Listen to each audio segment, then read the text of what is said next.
So apologies for this, but in this video I am going to refer to this car as a BMW M3 when it is a BMW M4, and I say quite a bit in this video, and yeah, sorry about that. Right, hello and welcome to an engine swap I'm quite on the fence about, because this is the BMW M3 GR4. Yes, this is a Group 4 vehicle, and with update 1.49 to the game, we can now engine swap it. Now, before we get into it, let me just go over the BMW quickly. So, with it being a Group 4 vehicle, it handles better and performs better than your average street car, but it doesn't perform as well as a Group 3 vehicle. So, what that means is around a circuit like Hills or Driving Park, I found myself sitting lap times around the 1 minute 43 second mark bone stock. Now, this vehicle comes standard with decent aero, a lot of parts already equipped to it, and racing hard tires, which is sort of the reason it can do 1 minute 43 second laps. Now, I will be honest with you here, I thought it was gonna at least set a 1 minute 40 second lap time, but apparently not.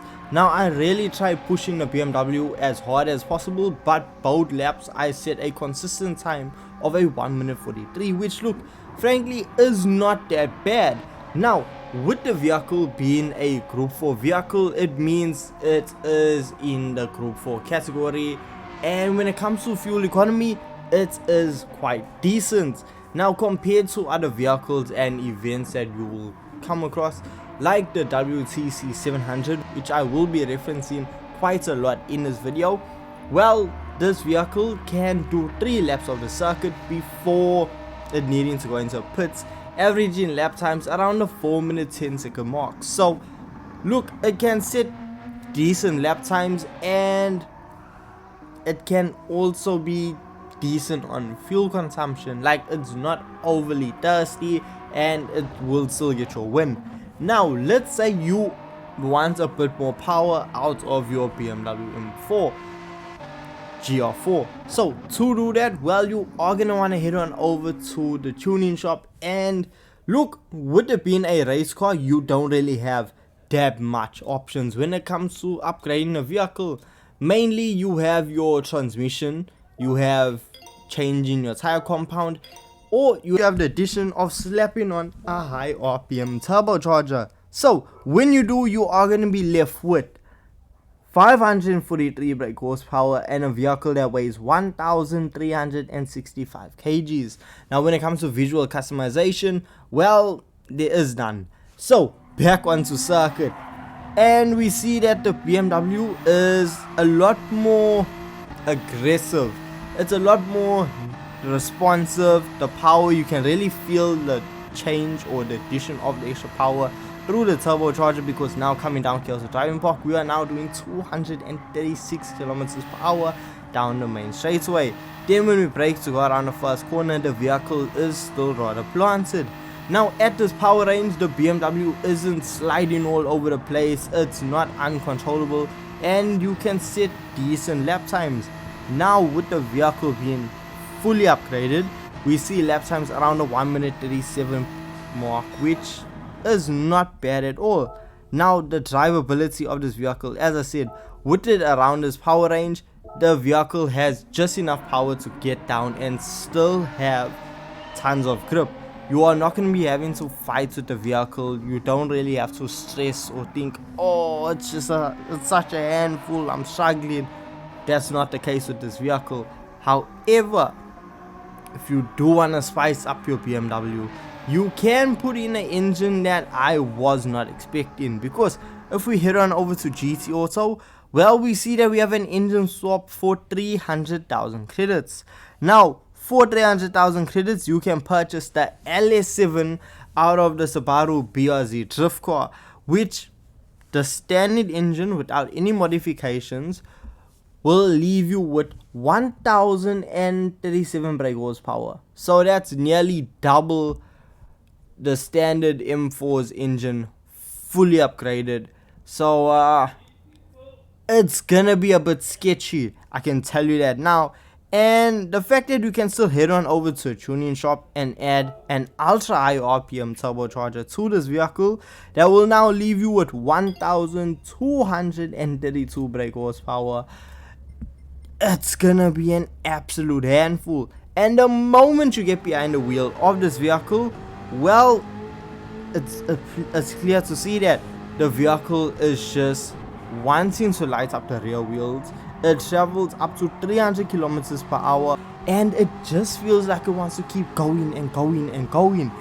Now, when it comes to the handling and the drivability of the BMW, well, it is gonna take you quite some time to get used to it, because when I tell you, usually I do maybe 2-3 laps to really get a sense of how a vehicle handles. For this, I was pushing almost 5 laps of trying to set a fast lap time, because every time I was driving, either I ran into understeer because I was coming up with too fast into a corner, slammed on the brakes, and the front end just did not turn, which resulted in me going off circuit, which, look, frankly, as driver error, nothing on the fault of the BM.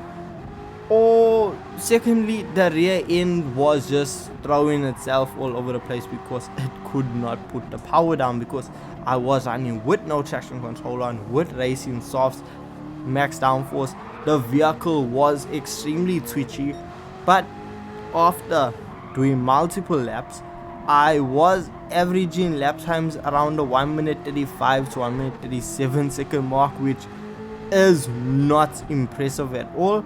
And then lastly, I set a 1 minute 32 second lap, which is very competitive. It's very fast, and that's the thing, you can set fast lap times once you're able to actually tame the beast. You have to really grab it by the reins, wrestle this vehicle to try and get it to listen to you and set fast lap times, because when it does set fast lap times, it's insanely good.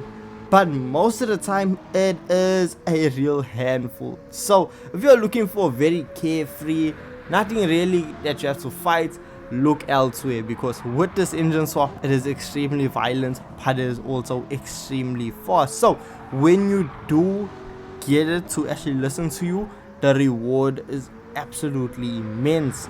And when we down tune it and take it around the WTC 700 around the 1, we notice even with using fuel saving tactics, you are gonna be getting 2 laps of fuel out of this vehicle. And with my initial lap being a 4 minute 4 second lap time, it's not really setting the fastest laps.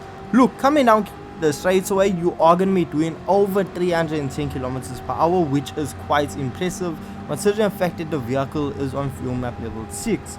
But when it comes to going around corners, it also isn't bad, but it's just not setting fast enough lap times that you are going to have enough time to keep consistently going into refuel the vehicle, because with this event, you're most likely gonna have to refuel, I think, 3 times. And I mean, you know how long it takes to refuel a car in Gran Turismo 7. So this engine swap, I'm not really happy with it. Look, is it a banger engine swap?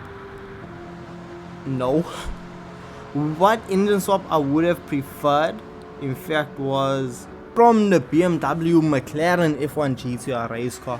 Look, I know it may not be the one you are thinking of, but I'm just trying to think of somehow getting a race car engine that's gonna be better than this standard engine and still gonna produce tons of power. And the BMW McLaren F1 GTR engine does exactly that.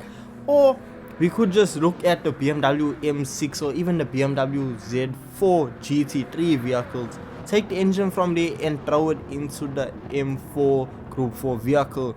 So it's going to be a Group 4 shell with the power plant from a more powerful group. But hey, look, let me know your thoughts and opinions on this engine swap.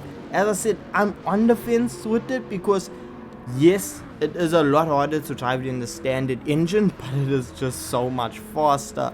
It really has its pros and cons with this engine swap. But hey, as I said, Let me know your thoughts and opinions of this engine swap in the comment section down below. And with this being said, I'll catch you guys in the next video. Peace.